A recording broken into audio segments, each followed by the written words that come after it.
being a disciple of the greatest Advaita philosopher Shankaracharya, Padmapada already established in the yogic path and culture. But it was nothing near to the dedication and the innocence of the poor tribal man. So Narasimha, avatar or incarnation of Vishnu, proved to Padmapada that the most important quality or inevitable quality is nothing. It's not the wisdom, it's not the training you received from the master, but dedication. Dedication and innocence is the highest quality to achieve nirvana or to have the God realization.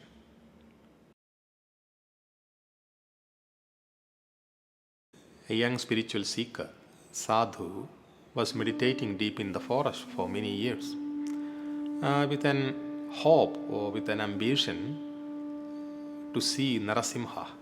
Narasimha is one of the incarnation of Lord Vishnu. So, in order to see Narasimha or to have the God realization, he was keep trying many ways, and he was chanting the mantras, he was meditating every day.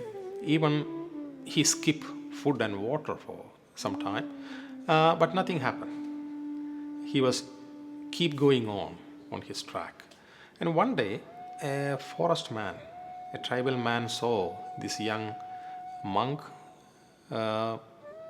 sitting and meditating, chanting something. But of course, the tribal man have no idea about what is going on. But he only understands something, that the young man is becoming so tired, and he thought that maybe he could help this young monk. So he approached the monk and asked, "Can I bring some food to you?" Being in deep meditation, the young monk didn't reply, or probably didn't hear what the tribal man asked. Then what happened? The tribal man go into the forest and then brought back some fruits, something to eat. Okay, and then he placed it right in front of the monk and he left. And the next day, the tribal man came back again, but the fruits was still there. The monk seems didn't eat. He was still meditating. And then the tribal man decided to wake him up, because he worried that the young monk may die because he is not eating and he is not drinking. So the tribal man worried. And yeah, he woke him up and then asked, I don't know what you are doing here, but it seems like you are not eating anything and not drinking water. So I worry that you may die. If you go like this, you may die very soon. So please eat some food. Yeah, I can bring you, some cooked food even if you want. But right now I only have the fruit. So please have the fruit. But the monk replied, "Oh, well," the monk thought that the forest man, the tribal man, have no idea about the meditation, so it is not worth to explain more. And then he just replied that, "Okay, thank you for your offering, but I'm not interested in eating or drinking water. I'm in a search for somebody." He just replied like that. Then the tribal man asked again, "So, can I help you? If you are in a search of somebody, you please let me know who is that person. So maybe I could help you." And then the monk replied that, "I'm searching for someone who is having a lion head and a human body."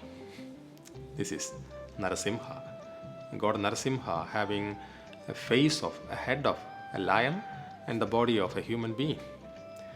So, and then the monk again began his meditation, and the tribal man go back, because he decided to find, he thought that this is kind of an animal who live in the forest.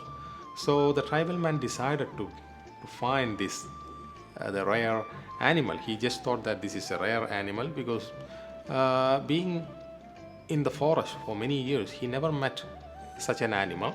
So he thought that maybe very deep inside the forest he could find. So somehow he go deep into the forest and was keep searching. He couldn't find. And of course Narasimha realized all these things, and he was deeply impressed by this forest man's dedication, because he is not searching something for his own satisfaction, but he is ready to help somebody. Sorry. He was ready to help somebody, and with full of dedication, full of involvement. So the God was deeply impressed and then appeared in front of him. But God pretended that he didn't see the forest man. Narasimha was walking in front of the forest man. And then the forest man realized, oh, this is the animal the young monk was describing, because this animal have a lion head and the body of a human being. The tribal man immediately jumped and caught Narasimha's hand and then brought back to the monk. By seeing the tribal man again, this time monk was a little bit disturbed. He said, please don't disturb me again. I already told you I'm in search for Narasimha. And then tribal man smiled and told, here is Narasimha. You mentioned this animal, right? And the monk, he was surprised. Where is Narasimha? I can't see. And then the monk heard the sound of the god. Yeah. The god told the monk that, you see, you still have the pride of a knowledgeable person. You think that you are highly knowledgeable, and that created the ego within you. On the other hand, the forest man, he is so much dedicated, and he is innocent. He may not have wisdom, he don't know the yogic tradition, and he is not practicing meditation, but what he is having the highest quality is dedication. So I am visible only to the forest man.